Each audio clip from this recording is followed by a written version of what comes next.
اللہ جل جلالہ نے ہمیں قرآن پاک عطا فرمایا کئی واسطوں کے ذریعے سے، لیکن ہمیں قرآن پاک کا ادب سکھایا کہ اس کو پڑھنا کس طرح ہے، اس کی آداب کیا ہے۔ الدین کل ادب، دین سارے کا سارا ادب ہے۔ جس کی زندگی میں ادب ہوتا ہے، اگر اس کے پاس علم دین نہیں ہے تو اللہ جل جلالہ اس کو عطا فرماتی ہے۔ اور جو دین والا ہوتا ہے وہ باادب ہوتا ہے۔ نشانی ہے کہ بھئی فلاں آدمی دین والا ہے، نیک ہے۔ جتنا زیادہ ادب والا ہوتا ہے اتنا ہی وہ زیادہ نیک ہوتا ہے، اور جتنا ادب والا ہوتا ہے، جتنا دین والا ہوتا ہے اتنا ہی باادب ہوتا ہے۔ اللہ پاک باادب کو نوازتے ہیں۔ ہمارے معاشرے میں یہ مثال مشہور ہے کہ باادب بانصیب، بے ادب بے نصیب۔ اور اگر آدمی کوئی دور ہو جائے ادب سے تو وہ دین کو حاصل نہیں کر سکتا۔ ادب پہلا کرینہ ہے محبت کے کرینوں میں۔ ہمارے دین کے اندر ہر مقام پہ ہمیں ادب سکھایا گیا ہے، بعض دفعہ ہم توجہ نہیں کرتے۔ اللہ جل جلالہ نے پہلا ادب یہ سکھایا، لا یمسہ الا المطہرون۔ اس کی تفسیر میں جو اس کا مقصد ہے، جو اس کی تفسیر ہے کہ بغیر وضو کے قرآن پاک کو ہاتھ نہ لگایا جائے، یہ ادب ہے۔ اگر کہیں مجبوری ہے تو کپڑے کے ساتھ پکڑ کر کہیں رکھنا ہے قرآن پاک۔ یہ قرآن پاک کا ادب ہے کہ بغیر وضو کے ہاتھ نہ لگایا جائے۔ دوسرا یہ ہے کہ جب پڑھا جائے تو اللہ پاک فرماتے ہیں میرا نام لے لو، اقرا بسم ربک الذی خلق۔ مطلب کیا ہے کہ پڑھ لو بسم اللہ الرحمن الرحیم۔ اور جب قرآن پاک کی تلاوت ہو تو یہ ادب سکھایا گیا ہے کہ پڑھ لو فاستعذ باللہ من الشیطان الرجیم۔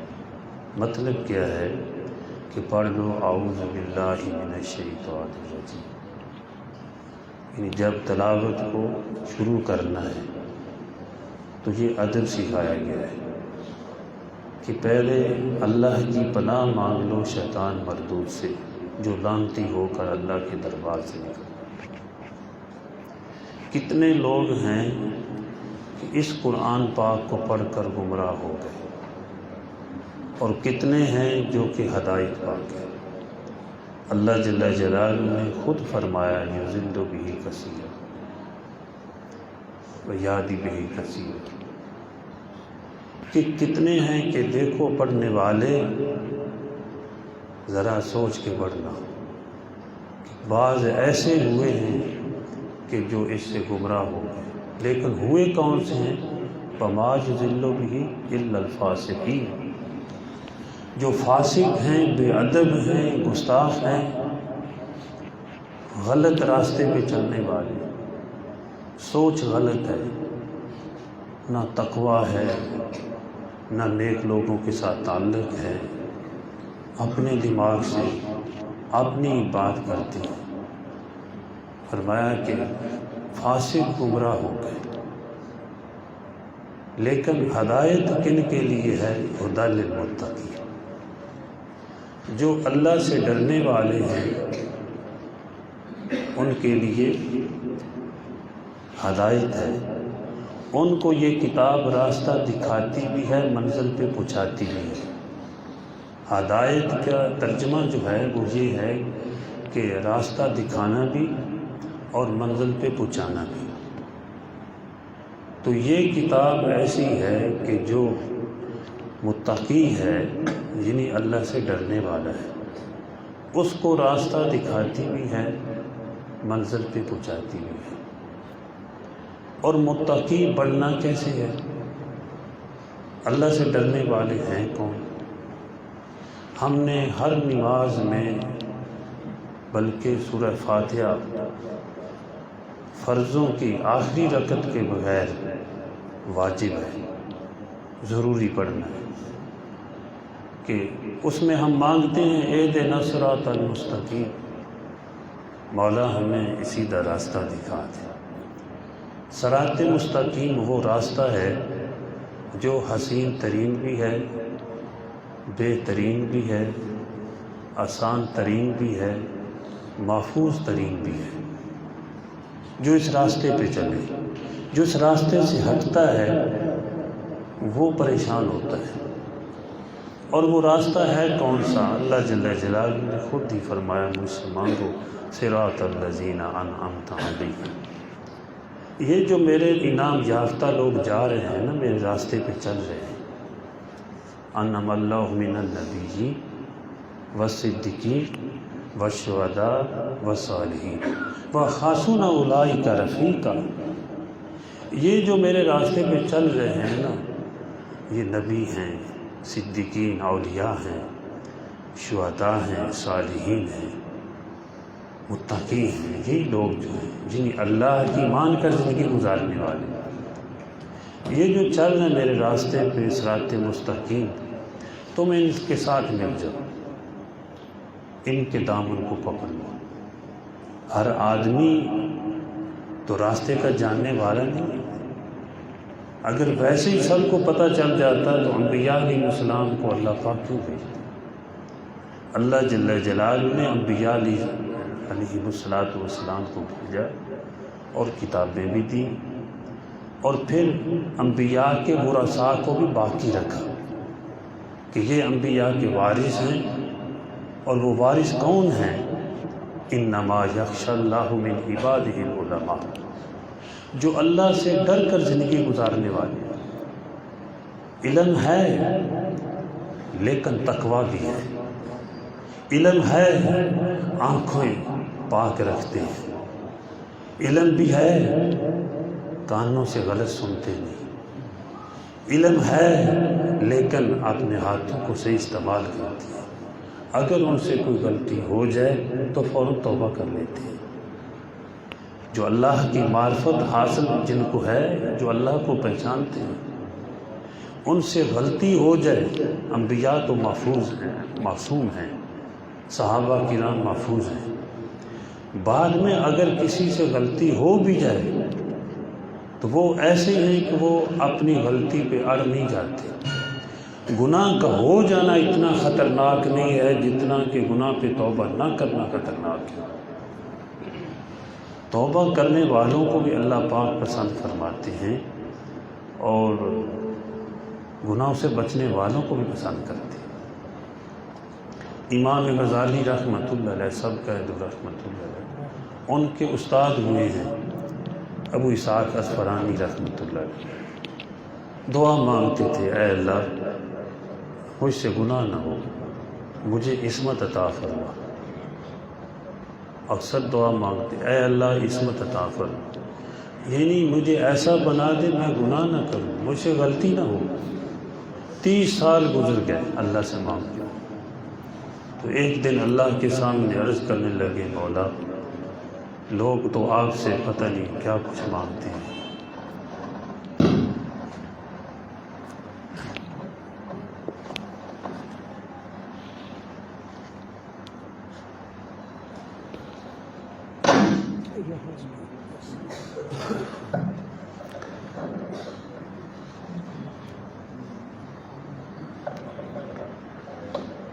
تو عرض کیا کہ یا اللہ لوگ تو آپ سے پتہ نہیں کیا کیا مانگتے ہیں، اور کچھ ایسے بھی ہیں لوگ، حاجی امداد اللہ مہاجر مکی رحمۃ اللہ علیہ بیت اللہ شریف میں بیت اللہ کا غلاف پکڑ کر مسجد حرام میں غلاف کعبہ کو پکڑ کر عرض کرتے ہیں تو کل بے خبر ساری خبروں سے مجھ کو، تو کل بے خبر ساری خبروں سے مجھ کو، الہی رہوں ایک خبردار تیرا، کوئی تجھ سے کچھ مانگتا ہے کوئی کچھ مانگتا ہے، الہی میں تجھ سے طلبگار تیرا۔ مولا میں یہ چاہتا ہوں کہ تو میرا ہو جائے، اور جس کا اللہ جل جلالہ جس کو اپنا بنا لے، جس کا ہو جائے، سب اسی کا ہے۔ باجدید بستانی رحمۃ اللہ علیہ کہیں جا رہے تھے، کسی نے پوچھا حضرت کیا حال ہے؟ فرمایا اس سے کیا حال پوچھتے ہو جس کی مرضی پہ کائنات چل رہی ہے؟ توبہ، یہ کیسے؟ کائنات تو اللہ کی مرضی پہ چل رہی ہے۔ تو کہنے لگے میں نے اپنی مرضی کو اللہ کی مرضی میں فنا کر دیا ہے، میں اللہ کی مرضیات کو چاہتا ہوں، جو جس کام میں میرا مولا خوش ہے اسی میں میں خوش ہوں۔ اس لیے جو ہے میرے اللہ کی مرضی پہ کائنات چل رہی ہے تو میری مرضی اس میں فنا ہو چکی، اس لیے میں کہتا ہوں میری مرضی پہ چل رہی ہے۔ تو اللہ جل جلالہ جس کو اپنا بنا لیتے ہیں، میرے شیخ خواجہ باللہ حضرت اقدس حضرت مولانا شاہ حکیم محمد اختر رحمۃ اللہ علیہ فرمایا کرتے تھے تاج و تخت یہ سلطنتیں اس کی نظر میں کچھ نہیں۔ وہ اقبال مرحوم نے بھی کہا نگاہ فقر میں شان سقدری کیا ہے۔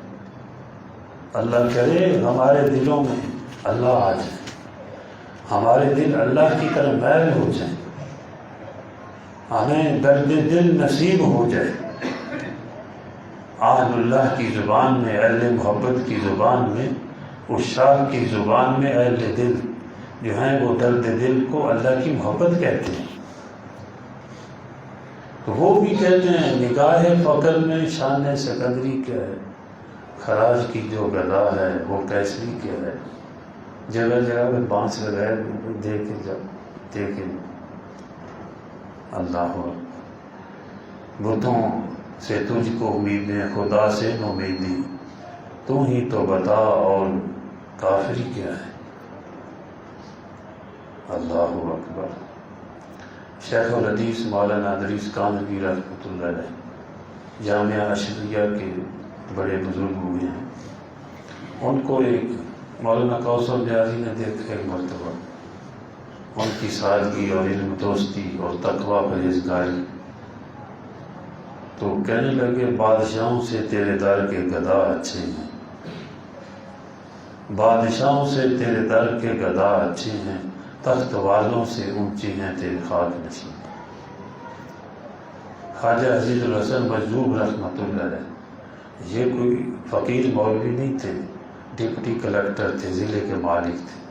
حکیم الامت مولانا اشرف علی تھانوی رحمۃ اللہ علیہ کی اجل خلفاء میں سے تھے، ان کے ہاں تربیت پائی، مٹھی داڑھی، سر پہ ٹوپی، پاجامہ ٹخنوں سے اوپر، اور جو ہے اللہ اللہ ہاتھ میں تسبیح، دیکھنے والے بھی حیران ہوتے تھے۔ جگر مراد آبادی بھی دیکھ کر کہتا ہے عزیز الحسن یہ کہاں سے لے لیا سب کچھ؟ عزیز الحسن مجذوب رحمۃ اللہ علیہ افسر ہیں، آپ اتنے بڑے افسر ہیں اور انگریز دور کے، تو یہ ٹوپی اور یہ تسبیح، یہ ٹخنوں سے اوپر پاجامہ، یہ سفید داڑھی، مٹھی داڑھی، یہ آنکھوں میں عجاب، یہ آپ چل رہے ہیں، یہ کہاں سے لیا ہے؟ کہنے لگے تھانہ بھون پر چلے جاؤ، مجھے وہاں سے ملا ہے۔ بھائی ملتا سب کچھ ہے لیکن دینے والے اللہ کی ذات ہیں، دکان پہ تو جانا ہی پڑتا ہے نا، اسباب کو اختیار کرنا پڑتا ہے۔ ہدایت اللہ دینے والے ہیں، بارش اللہ ہی دینے والے ہیں، اولاد اللہ ہی دینے والے ہیں، لیکن بارش اللہ ہی دیتے ہیں، بادل ذریعہ بنتے ہیں، اولاد اللہ ہی دیتے ہیں، والدین ذریعہ بنتے ہیں، دین کی محبت اللہ ہی عطا فرماتے ہیں، لیکن دین والے ذریعہ بنتے ہیں۔